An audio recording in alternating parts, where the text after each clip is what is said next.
যদি আমি এখান থেকে সবগুলো ফিচার পারফেক্টলি না পাই তাহলে আমার অন্য কোথাও যুক্ত হওয়া উচিত।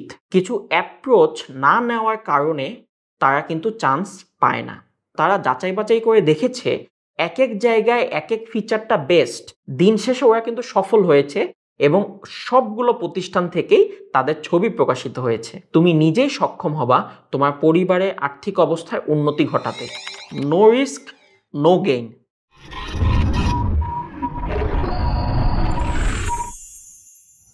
আশা করি এই কথাটা তোমরা সবাই জানো, কিন্তু এই কথাটা কি তুমি তোমার ভর্তি পরীক্ষার সময় অ্যাপ্লাই করছো, নাকি ট্রেডিশনাল উপায়ে তুমি তোমার প্রস্তুতি নিচ্ছ? যদি ট্রেডিশনাল উপায়ে তুমি তোমার প্রস্তুতি নিয়ে থাকো তাহলে তোমার জন্যই আজকে এই ভিডিও। সম্পূর্ণ ভিডিওটি দেখো, দিন শেষে সিদ্ধান্ত তোমার। আচ্ছা, তুমি কি জানো 99% স্টুডেন্ট ভর্তি পরীক্ষায় চান্স পায় না, শুধুমাত্র 1% স্টুডেন্ট ভর্তি পরীক্ষায় কোনো না কোনো বিশ্ববিদ্যালয়ে চান্স পায়। তাহলে এই যে বাকিরা চান্স পেল না, তারা কি কম মেধাবী? না, তারাও সমান মেধাবী ছিল, কিন্তু কিছু স্ট্র্যাটেজিক কারণে, কিছু অ্যাপ্রোচ না নেওয়ার কারণে তারা কিন্তু চান্স পায় না। তুমি আর বলতে পারো যে ভাইয়া কেন তারা চান্স পেল না, কি কি স্ট্র্যাটেজিক ডিসিশন তারা নেয় নাই? প্রথম যে কথাটা আমি বলবো সেটা হলো তারা তাদের সর্বাত্মক মেধা বা পরিশ্রম দিয়ে চেষ্টা করে নাই। যদি কেউ তার সর্বাত্মক মেধা বা পরিশ্রম দিয়ে চেষ্টা করে তাহলে কিন্তু তার পক্ষে ভর্তি পরীক্ষায় সফল হওয়া খুবই সহজ। এখন তুমি বলতে পারো যে ভাইয়া সর্বাত্মক মেধা বা পরিশ্রম দিয়ে চেষ্টা করলেই কি হবে? আমি বলবো যে হবে, তবে তার সাথে আনুষাঙ্গিক অন্যান্য জিনিসপত্রের একটা ব্যালেন্স থাকতে হবে। এখন ধরো তুমি তোমার সর্বাত্মক মেধা বা পরিশ্রম দিয়ে চেষ্টা করছো, কিন্তু তুমি চেষ্টা করছো তোমার মূল বই থেকে, বা তুমি চেষ্টা করছো তোমার একটা জায়গা থেকে, তোমার শুধু লাইফ ক্লাস থেকে অথবা শুধু মডেল টেস্ট থেকে, তাহলে কিন্তু হবে না। তোমাকে একসাথে সবগুলো ফিচার থেকে চেষ্টাটা করতে হবে, সবগুলো ফিচারে ব্যালেন্স করে তোমাকে অগ্রসর হতে হবে। তাহলে ভর্তি পরীক্ষায় তুমি যদি 1%-এর মধ্যে আসতে চাও তাহলে প্রথমে তোমাকে যেটা করতে হবে সেটা হলো সবগুলো ফিচার তুমি পাচ্ছ কিনা সেটা এনশিওর করতে হবে। ভাইয়া কি কি ফিচার? প্রথমে হলো তুমি লাইফ ক্লাসে তোমার কনসেপ্টগুলো ক্লিয়ার করতে পারছো কিনা। তুমি যেখানেই ভর্তি থাকো না কেন তোমার উচিত লাইফ ক্লাসে প্রতিটা কনসেপ্ট ক্লিয়ার করা, ম্যাক্সিমাম সংখ্যক প্রবলেম সলভ করা, এইটা তোমার লাইফ ক্লাসে মেইন দায়িত্ব। এরপরে যে ফিচারটা তোমার সবচেয়ে বেশি দরকার সেটা হলো প্রতিদিন এক্সাম দেওয়া। তুমি হয়তোবা লাইভ ক্লাসই দেখতে থাকো এবং মনে করতে থাকো যে ভাই আমি তো শিখছি, আমি হয়তোবা ভর্তি পরীক্ষায় গিয়ে পারবো, কিন্তু ব্যাপারটা তা না। শুধু পারলেই ভর্তি পরীক্ষায় চান্স হয় না, তোমাকে ওই নির্দিষ্ট সময়ের মধ্যে ওই অল্প সময়ে সবগুলো প্রশ্ন নির্ভুলভাবে পারতে হবে। যদি তুমি ওই নির্দিষ্ট সময়ে নির্ভুলভাবে সবগুলো প্রশ্ন সঠিকভাবে পারো তাহলেই কিন্তু তুমি ভর্তি পরীক্ষায় সফল হতে পারবে। এখন আমি যদি মেইন পরীক্ষাতে ওই অল্প সময়ে ম্যাক্সিমাম কোশ্চেন নির্ভুলভাবে অ্যান্সার করতে চাই তাহলে আমাকে তার জন্য এখন থেকেই প্রস্তুতি নিতে হবে। তার মানে ডে 1 থেকে আমাকে ডেইলি এক্সাম দিয়ে আমার প্রস্তুতি যাচাই করতে হবে।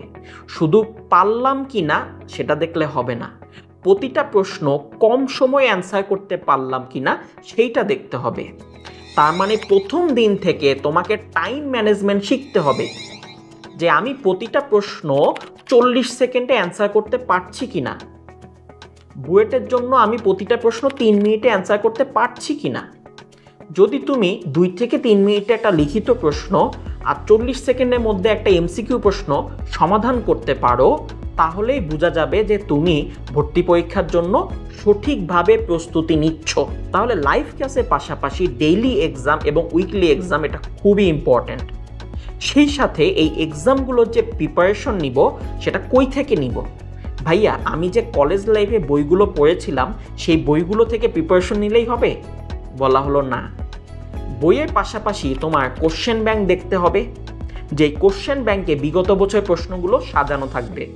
তোমাকে মাস্টার বুক সলভ করতে হবে, যে মাস্টার বুকে কনসেপ্টের পাশাপাশি টাইপ এবং টপিক অনুযায়ী আমাদের প্রতিটা প্রশ্ন সাজানো থাকবে।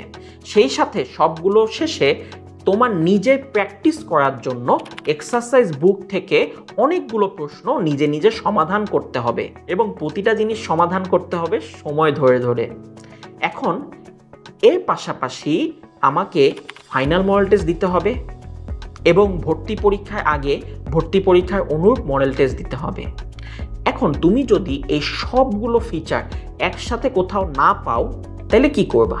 তখন সেক্ষেত্রে তোমার করণীয় হলো অন্য যেখানে যেই ফিচারটা বেস্ট সেই ফিচারটা সেখান থেকে নেওয়া।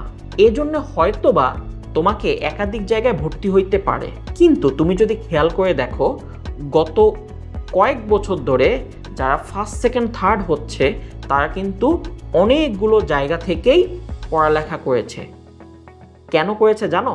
কারণ তারা যাচাই বাছাই করে দেখেছে এক এক জায়গায় এক এক ফিচারটা বেস্ট এবং তারা ওই ফিচারগুলোর জন্য এক এক জায়গার সাথে যুক্ত ছিল। দিন শেষে ওরা কিন্তু সফল হয়েছে এবং সবগুলো প্রতিষ্ঠান থেকেই তাদের ছবি প্রকাশিত হয়েছে। তোমাদের কাছে এই জিনিসটা হাস্যকর মনে হলেও এই জিনিসটাই কিন্তু নির্মম বাস্তবতা। কারণ দিন শেষে তোমার নিজেকেই যাচাই করতে হবে যে তোমার প্রস্তুতি 100% কমপ্লিট হচ্ছে কিনা। এই 100% প্রস্তুতি কমপ্লিট করতে হলে তোমাকে যেটা নিতে হবে সেটা হলো একটা সলিড ডিসিশন যে আমি সবগুলো ফিচার পারফেক্টলি এখান থেকে পাচ্ছি কিনা। যদি আমি এখান থেকে সবগুলো ফিচার পারফেক্টলি না পাই তাহলে আমার অন্য কোথাও যুক্ত হওয়া উচিত। তুমি হয়তোবা বলতে পারো যে ভাইয়া আমার আর্থিক অবস্থা তো অত ভালো না, আমি কি অন্য কোথাও যুক্ত হতে পারবো?